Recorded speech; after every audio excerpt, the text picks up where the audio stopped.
یہ وحی کے ذریعے سے اللہ کے نبی صلی اللہ علیہ وسلم کو بتایا گیا تھا۔ اب اگر ہم میں کا کوئی آدمی اگر قبر میں دفن کرنے کے بعد کیمرہ بھی لگا دے تو اس کو پتہ نہیں چلے گا کہ اس کے ساتھ کیا ہو رہا ہے۔ سمجھ میں آ رہی بات؟ جی اس کو پتہ چلے، اسی کو تو ایمان کہتے ہیں نا، اسی کو ایمان بالآخرہ کہتے ہیں۔ جیسا بیان ہوا ہے، چاہے آپ کے دماغ میں بات آئے چاہے نہیں آئے، ہم کو اس کے اوپر ایمان رکھنا ہے، یقین رکھنا ہے۔ اب انشاءاللہ چونکہ وقت مکمل ہو گیا، کل کے درس میں ہم ایک اور حدیث پڑھیں گے اس تعلق سے، اس کے دلیل کے تعلق سے، اور اس کے بعد ہم لوگ گفتگو کریں گے کہ قبر میں آدمی کے جسم کے اوپر عذاب ہوتا ہے یا جسم اور روح دونوں کے اوپر عذاب ہوتا ہے، یا صرف روح کے اوپر عذاب ہوتا ہے، یا صرف جسم کے اوپر عذاب ہوتا ہے۔ کل کا درس اسی کے اوپر ہوگا انشاءاللہ، اور اس کے بعد اگر یہ گفتگو ہماری مکمل ہو جائے گی تو اس کے بعد پھر آگے کی گفتگو چلے گی۔ اللہ رب العالمین سے دعا ہے کہ اللہ تعالی ہمیں اور آپ کو حسن عمل کی توفیق دے، ہماری اصلاح فرمائے، جب تک زندہ رکھے دین اسلام پہ زندہ رکھے، اور جب اٹھائے ایمان پہ اٹھائے۔ آمین واخر دعوانا ان الحمدللہ رب العالمین۔ آج جی کسی کوئی سوال ہے آج کے درس کے تعلق سے؟ برزخ کے ترجمہ کے اعتبار سے کس بات کی مراد ہے؟ مطلب زندگی اور موت کے درمیان والی، یا پھر یہ تھوڑی کنفیوژن ہے؟ ہماری جو زندگی ہے نا، دنیا کی زندگی جس میں ابھی ہم لوگ جی رہے ہیں، اس کو کیا کہتے ہیں؟ دنیا، ٹھیک ہے؟ پھر قبر میں ہم لوگ ڈالے جائیں گے مرنے کے بعد، پھر قبر سے اٹھائے جائیں گے، تو وہ یوم آخرت ہوا اور یہ دنیا ہوئی۔ ان دونوں کے درمیان جو یہ مدت اور پیریڈ ہے جس میں آدمی قبر میں رہے گا، اسی کو برزخ کہتے ہیں۔ اسی کو کیا کہتے ہیں؟ برزخ کہتے ہیں۔ برزخ۔ لیکن ہم نے کل یہ بتایا تھا آپ کے سامنے کہ آخرت کی زندگی بھی برزخ کی زندگی میں داخل ہے۔ جو بھی آدمی مر گیا اس کی قیامت قائم ہو گئی۔ حدیث کل پڑھا تھا نا میں نے، نبی صلی اللہ علیہ وسلم نے فرمایا کل من مات فقد قامت قیامتہ، جو آدمی مر گیا سمجھو کہ اس کی قیامت شروع ہو گئی۔ یعنی یوم آخرت کا آغاز ہمارا یہیں سے ہو گیا، جب سے مرا آدمی۔ اسی لیے تو ہم یوم آخرت میں قبر کو پڑھ رہے ہیں۔ سمجھ گئے بات کو؟ جی ہاں۔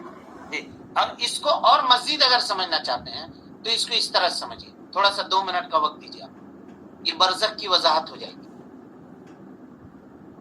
ترمذی کی روایت ہے کہ جب میدان احد میں بہت سارے مسلمان شہید ہوئے، صحابہ کرام رضوان اللہ علیہم اجمعین، تو اس کے بعد لوگ کسی کے ماموں، کسی کے پھوپھا، کسی کے خالو، کسی کے والد، سب رشتہ دار شہید ہوئے تھے۔ تو صحابہ کرام رضوان اللہ علیہم اجمعین کے دلوں کے اندر بہت بوجھ ہوتا تھا۔ ظاہر سی بات ہے کہ کسی کے کوئی رشتہ دار کا انتقال ہو جائے تو آدمی غمگین ہوتا ہے، لوگ غمگین ہوتے تھے، رہتے تھے۔ تو اللہ کے نبی صلی اللہ علیہ وسلم نے ایک روز ان سے کہا کہ بھائی تم لوگوں کو پتا ہے کہ جو لوگ میدان احد میں شہید ہوئے اللہ تعالیٰ نے ان کے ساتھ کیا کیا؟ کہا کہ نہیں اللہ کے رسول بتائیے کیا کیا؟ تو اللہ تعالیٰ نے ان کے روحوں کو سبز پرندوں کی پوٹلیوں میں رکھا ہے، جنت میں گھومتے پھرتے ہیں، جنت کے میوہ ہوا کھاتے ہیں، وہیں جنت کے درختوں میں دن بھر رہتے ہیں، اور رات کے وقت آ کر کے ان کا گھونسلہ جو ہے عرش الہی کے نیچے ہے، کنڈیلوں کی طرح لٹکے رہتے ہیں عرش الہی میں نیچے بن کر۔ اللہ رب العالمین نے اس کے بعد آگے کی روایت ہے دیکھیں، اللہ رب العالمین نے ان سے پوچھا کہ تمہاری کوئی خواہش ہے اور کچھ چاہتے ہو؟ تو کہا کہ اللہ تعالیٰ اتنا انعام و اکرام کر دیا اور ہم کو کچھ بھی نہیں چاہیے، لیکن ہم یہ چاہتے ہیں کہ ہم کو ایک مرتبہ پھر سے دنیا میں بھیج دیجیے تاکہ ہم دنیا میں جائیں اور ہمارے پیچھے جو لوگ رہ گئے ہیں ان کو بتلائیں کہ تم اگر اللہ کے راستے میں آؤ گے تو اللہ رب العالمین کس طرح سے تمہاری عزت کرے گا، تمہاری تکریم کرے گا، یہ بتلانا چاہتے ہیں۔ اللہ رب العالمین، اللہ کے نبی صلی اللہ علیہ وسلم نے فرمایا، اللہ تعالیٰ نے فرمایا کہ میں نے یہ فیصلہ کیا ہوا ہے کہ یہاں جو ایک مرتبہ آ گیا اس کو جانا نہیں ہے۔ پھر اللہ کے نبی صلی اللہ علیہ وسلم نے قرآن مجید کی آیت پڑھی سورہ مومنون کی، وَمِن وَرَائِهِمْ بَرْزَخٌ، لفظ دیکھیے غور کیجیے قرآن کی آیت کی، وَمِن وَرَائِهِمْ بَرْزَخٌ إِلَى يَوْمِ يُبْعَثُونَ، اللہ رب العالمین نے ان کے درمیان اور دنیا کے درمیان ایک دیوار بنا دی ہے، برزخ، اسی لیے میں نے کہا حاجز، 2 چیزوں کو فرق کرنے والی چیز، حاجز بنا دیا۔ جو ایک مرتبہ ادھر چلا گیا وہ دوبارہ ادھر لوٹ کر کے قیامت میں نہیں قیامت تک دنیا میں نہیں آئیں گے. پھر جب قیامت قائم ہوگی اللہ کا حکم ہوگا, سور پھونکا جائے گا تو لوگ اپنے اپنے قبروں سے پھر اٹھیں گے. ہو گیا کلیئر؟ جی الحمدللہ. اور کوئی؟ جزاک اللہ خیر. چلیں. السلام علیکم ورحمۃ اللہ وبرکاتہ. الله الله الله الله الله الله الله الله الله